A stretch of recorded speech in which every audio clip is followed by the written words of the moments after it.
You're so pretty. You're so pretty. You're such a pretty puppy. Yeah, you're so pretty. Look at that little hat on you.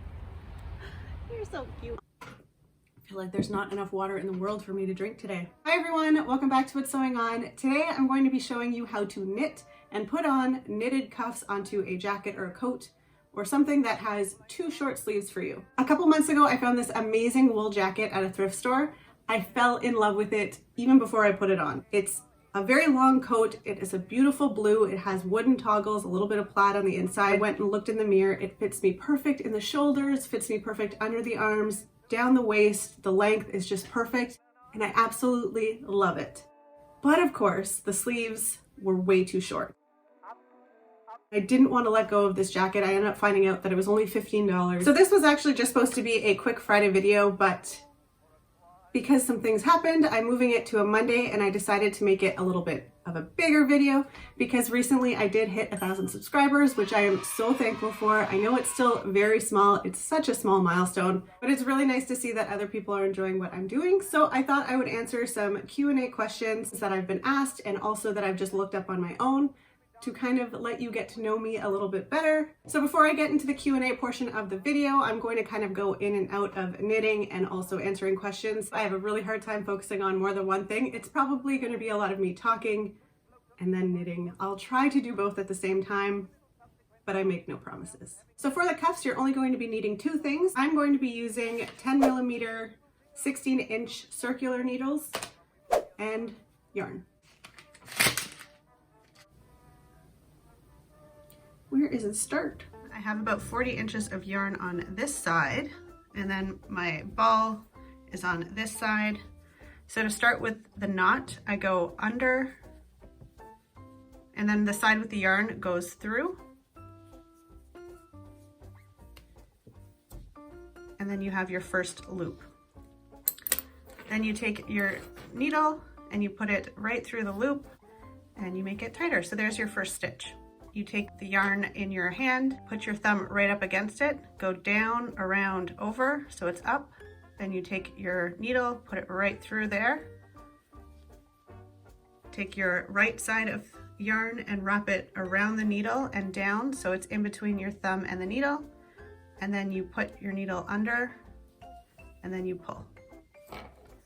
So there's your two stitches. So again, take your yarn, put your thumb on it, down, around, over, take your needle and go up through, take your yarn, wrap it around the needle between your thumb, let the needle go under your thumb, and then you pull.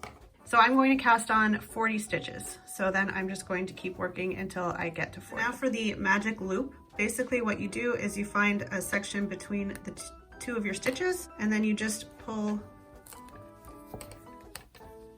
your loop through, pull around. So you want to make sure that none of these twist, so always make sure that they're going to the left on the inside. So you take your yarn that you're working with on the skein into your right hand, and then you're going to go into the first stitch in the front and then just go right through. And then you take your yarn that you're working with, wrap it around, pushing down, and then you go through so it's wrapped around, and then you come off. So again, we're doing 2 knits and 2 purls. So for the second knit, you do the same thing. So going in between and then right through the loop into the back, wrap your yarn around, push the needle down, catching it, and then pull off. And then now for your purl. So you bring your yarn to the front of the needle. You take your right needle and you go through the back between the yarn and the needle. And then you wrap it around over top of the needle and around. Then you do the same thing by pushing your needle down, through the loop again, up, and then push off. And you're going to do that again. So you go in from the back between the needle and the thread, so you're in the middle. Then you're going to take your yarn, wrap it around the back and then up front, down, And you're gonna push your needle down, up, and off. So now you've done 2 knits and 2 purls onto your work. So you have 4 stitches. So then you're just gonna keep going with 2 knits, 2 purls. Magic loop. All right, now that I've gone around about 5 times, I'm going to answer some questions. So I'll start off with some easy things. The first question was, how did you get into sewing? So I grew up, my grandmother always sewed, and I spent a lot of time at her place, and my dad actually sewed as well. So I kind of grew up knowing about sewing, but it was never something that I really got into. We were kind of like outdoor kids instead of indoors. And I ended up about 3 years ago when I got Farley, I was at a craft store. I was at a craft show and I saw a bunch of bandanas and they were really expensive. And I also, because, you know, I was leaving the house to go to work and such, got in my head that I was nervous about him getting his paw caught in it or choking or something like that. And I didn't have to worry about him if I did leave it on. Normally I wouldn't leave on a bandana anyways if I wasn't home, but just in case, I just wanted to make sure that he was able to get out of it. So I ended up getting that snapping machine thing that I have, and I also stole my dad's sewing machine and I started making my own. It's basically just a triangle, which was a really easy way to start sewing. And then basically 3 years go by, June 2020, I was just like, you know what? I want to try making some clothes. So I ended up taking a romper that I own and I just studied the inside of it and I made up my own pattern and I sewed a romper. And it's not the best looking thing. There are some mistakes, but I did a pretty good job with it. I wore it a few times already in the summer and it just felt really good to be able to do that. So I was like, you know what? I want to start doing this more, because why not? That kind of goes with the next question. Why did you start YouTube? I started YouTube because basically I was a really big YouTube snob. YouTube wasn't something that I always went and watched. It wasn't something, honestly, I barely ever went on YouTube at all. Kind of put more responsibility on me to keep doing it because I do have a habit sometimes of starting something and then I'll get bored. And YouTube was kind of something that, you know, you can't do that if you want it to be successful. You have to make sure that you are being consistent and on top of your content and that sort of thing. So it really just put that responsibility on me to make sure that I was on time, that I wasn't getting bored. And I also just wanted to show people, because I saw a lot of people who were like, I don't know how to sew, which technically I'm a complete beginner as well. So I wanted to show people that, like, hey, if I could start in June and this is what I'm doing, then you can do it too. And honestly, I didn't know if I was going to do well at sewing. I didn't know if it was something that I was going to take to naturally or if it was something that was going to be really difficult. So I thought documenting it would be kind of a funny way to do that, because if they did turn out like flops all the time, it would be pretty funny. But then if they actually turn out nice, that would be something good too. The next two are still to do with YouTube, so I'm going to kind of group them together. So what does your username mean and why should someone subscribe to your channel? My username is pretty self-explanatory. I love puns, and What's Sewing On could go to 2 songs off the top of my head, but it was just something that was kind of punny to me, and I don't know, it kind of just matched my personality, so I went with that. And why should someone subscribe to my channel? Honestly, if you just like sewing content and you're a beginner and you want to maybe pick up a few things, then I guess yeah, because I put out sewing videos every Monday.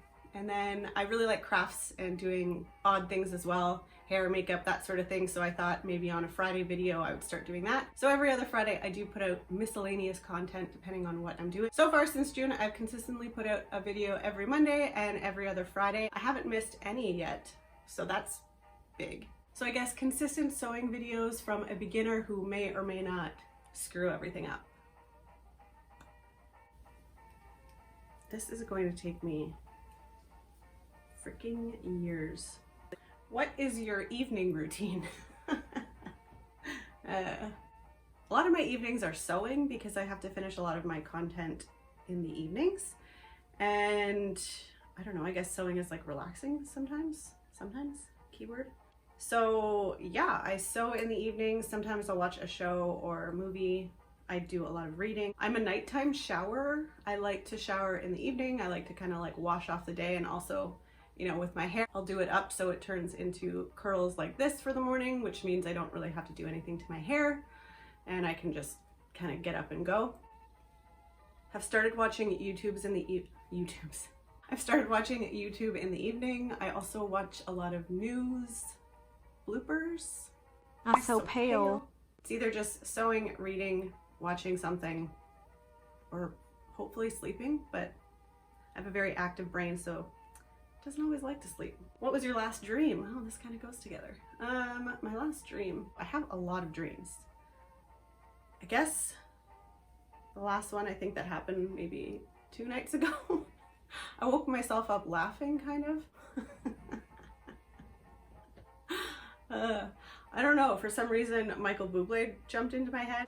So I thought of Michael Bublé drinking bubbly on Google, but in my head I basically made a meme and captioned it Michael Bublé drinking bublé on the Google, and it just still makes me laugh.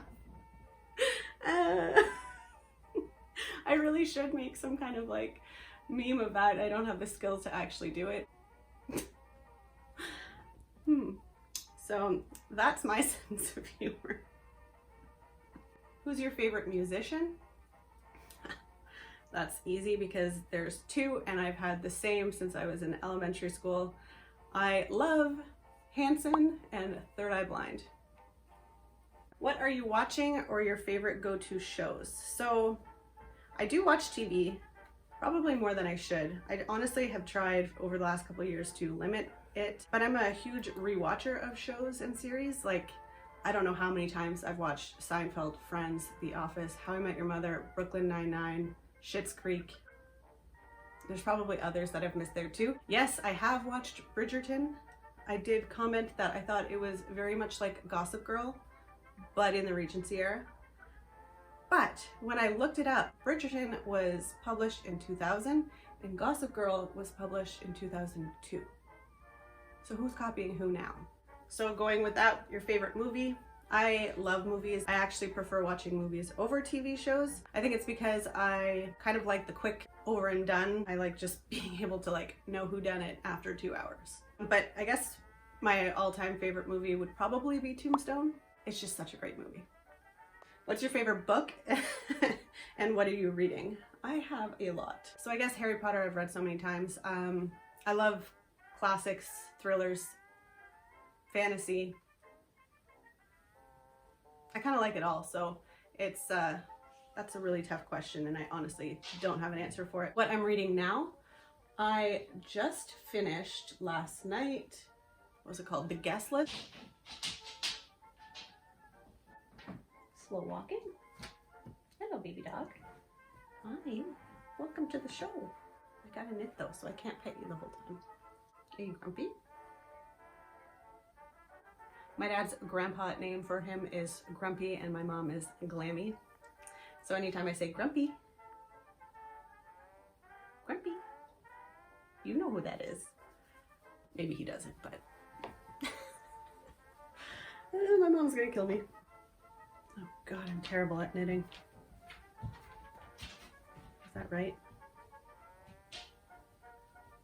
You'll find out eventually. Eventually.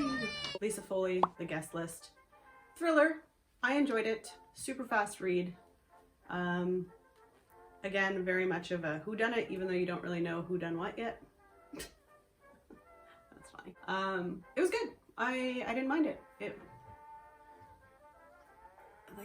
I don't know. I read a lot, so I'm one of those people that guesses the ending super quickly when I start reading it. I don't know. I feel like, again, since I have an active mind, maybe that subconsciously I'm already putting together everything, or maybe I'm just picking up clues faster. So when I go onto like Goodreads and something and I read people's opinions of the books after and they're like, I had no idea. I'm like, how?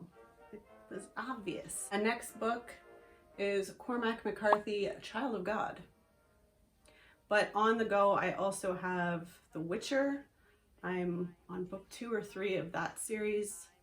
And I also am reading Winter Wolf, but I can't remember the author's name. It's a slower read, but I really like the writing style of it. What's your most used emoji? Probably the laughing while sweating. That's how I feel like my whole life is. Or the one with the like smile, because again, I feel like I'm always like, I don't know. Favorite app? You would think it's YouTube, but it's not. Probably the one I use the most. Not really Instagram. I have got to get better on doing that. It's probably Reddit. Oh, the rabbit holes I've fallen into. I am just like a Reddit sleuth. I just love reading everybody's comments. What's the most challenging part of your channel, and what surprised you most about YouTube? That's deep. Well, I think challenges for everyone is that you always want to grow more, trying to find out what's going to do well and how to push your videos in this amazing algorithm is probably a really big challenge for me. On top of, I've never done YouTube before, I've never made videos, I've never edited. So basically all of it was a huge challenge and still is to this day because I'm so new to everything. I started a channel with only sewing dog bandanas, and then I moved into clothing and immediately started a channel the same time I started sewing. So it's been a lot of challenge to figure out how to make videos and edit them and put them together, and the music and all of those fun things that go along with editing, and then also learning to sew and how to actually do it well to make myself happy with what I'm doing. So it was just, I guess all of it was just a big challenge because it wasn't something that I had already been doing, but it's definitely was quickly forming a huge passion of mine that I didn't even realize I had. I actually really like making videos. I really like editing them. I also really enjoy sewing. It's like makes me so excited. And when I get to wear something that I made or show people what I make, I get really excited, even though I am my worst critic because I do pick apart, you know, everything I've done. And sometimes I forget I've only been doing this for 6 months or however many months it's been. So it just, yeah, I think that's a really big challenge. But again, I am a competitive person and I do like challenges. So I find it keeps me interested. So I wasn't one of those people that like thought YouTube was going to be easy. I knew it was a lot more than pushing a button to record and pushing a button to upload, but I still was surprised at the amount of work that goes into it and just the smallest details ever. And, you know, getting your lighting right, getting your audio right, getting your editing right, taking out the breathings as much as you can, which also has its own challenges. That part of editing was a lot more than I've ever done before, or that I'm used to, or even thought about, even watching other people's content. So now when I do watch it, I'm like, I notice everything. Even when I watch TV shows, I see, you know, the pops or the snaps or like the animations or anything like that. And I'm just like, oh, there's another one. Oh, there's another one. Whereas before, I guess I just watched. Now I see it all. And I know how much work goes into that, which is crazy amounts. So even though I already knew, I was still surprised at how much goes into it. And I guess, as I mentioned, my other big surprise was just how much I loved it. I thought with all my other hobbies, sewing would just feel like that, but it doesn't. It's completely different. It's something that I'm always excited about. I'm thinking about all the time. I'm trying to do better. I look at clothing now and I'm like, I can make that, or how can I do that, or what can I do to make that better? And I just didn't realize that I was going to be so engaged with it. I thought it was going to be like reading or how I play a lot of video games and that sort of thing. And how, you know, I just do it to decompress or relax or, you know, when I'm not doing something else. Obviously we're in lockdown. So I thought, oh, sewing will be perfect for something for me to do that's not just sitting in front of a TV or just reading all the time. And then it turned into something way bigger. So that was a huge, pleasant surprise.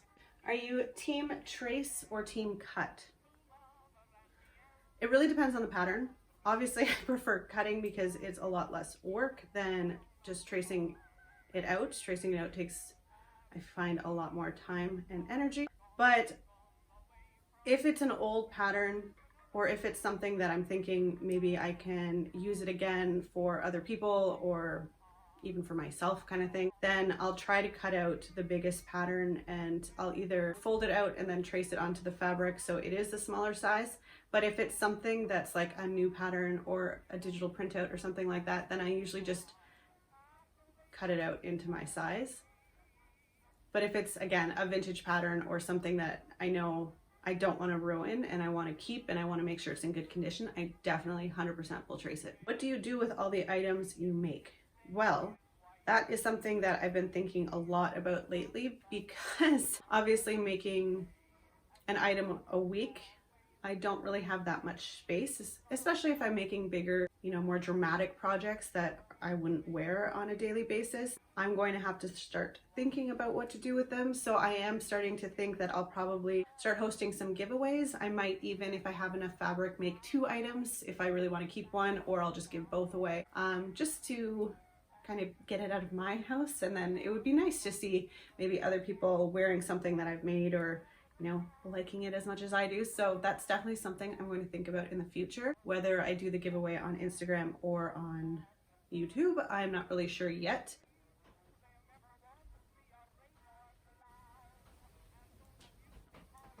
You know what your horoscope says today? Oh God. Today gives you the courage to express your thoughts and feelings. No shit. 100%. What? Yeah. So that little interruption was actually very fortuitous, because the next question is actually about horoscopes. So my birthday is at the end of December, so I am a Capricorn. I don't really know much about astrology or really my sign. I do sometimes read the horoscopes, but honestly not that much. And I don't really know if I am a complete Capricorn. I think I do have some Capricornish tendencies for sure, but I don't know enough about it to say for sure if that's me exactly. But I've always kind of been interested to know that people that know me, or even people that are, I guess, watching me, if they think that I am, or I do show signs of being a Capricorn or not. I think this might be my last question, because I feel like if I don't start focusing more on this, it's going to take me years to complete. So this is actually a question that I was asked in an interview whenever I was younger for a position I was obviously getting an interview for. And they asked me, if you could be any fruit, what would you be? And I have no idea why. I think my sister and I were talking about this specific fruit sometime before this question came up, which made me think of it, but I said a durian fruit. So it's this really like stinky, weird fruit that is like illegal to transport on airplanes and things like that. And I guess it's like pillowy, and some people taste like onions and like garlicky, but then other people, you know, can taste more of a sweet flavor. So it just depends on what your palate is. So I said a durian fruit, and I explained that. And I said the reason I would want to be that fruit is because only a certain kind of person who's maybe brave or adventurous really wants to try that fruit. So commence knitting time lapse.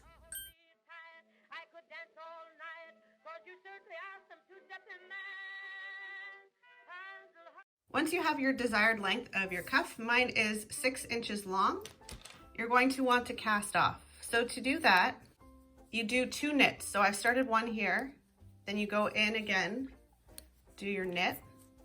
Then you're going to take this first stitch that you made, and you're going to slip it over top of this second stitch.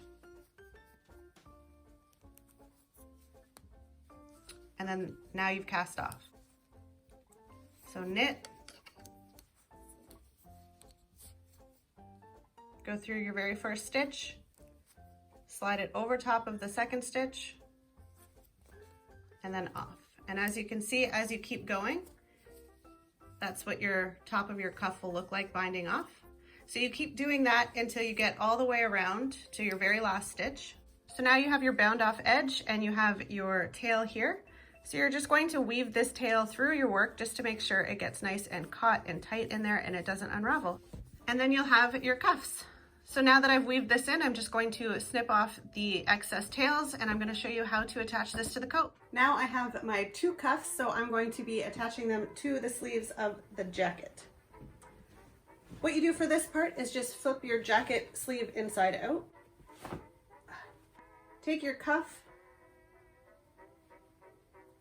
and slide it right over top. So I just make sure that it's right up close.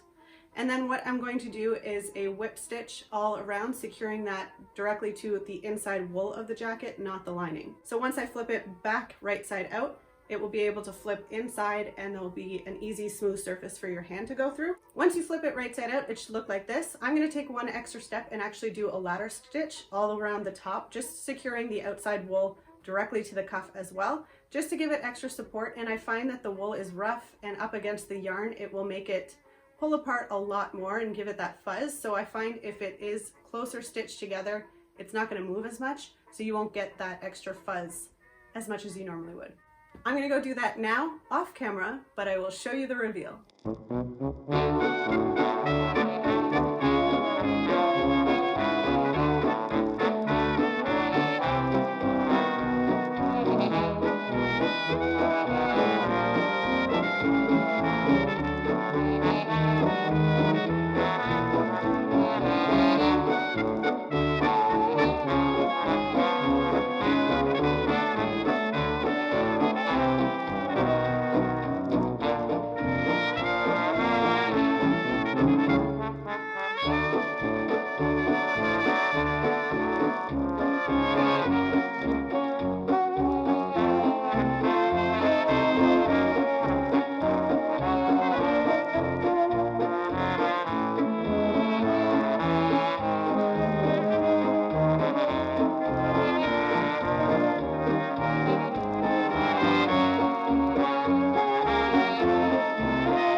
watching. I hope you enjoyed this video. If you did, please give it a like and I hope you subscribe. I will see everybody next week on Monday for my next video. All that. We got a lot of snow today. Oh man. Knitting makes me sleepy.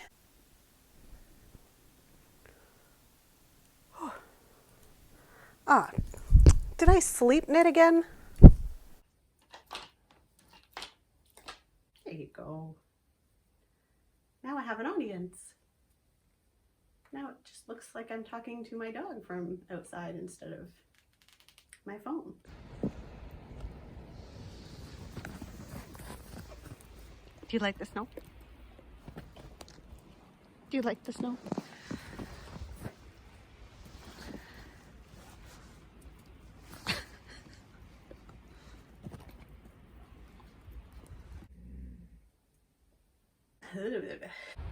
You're so cute. Okay, I'll take it off. Okay.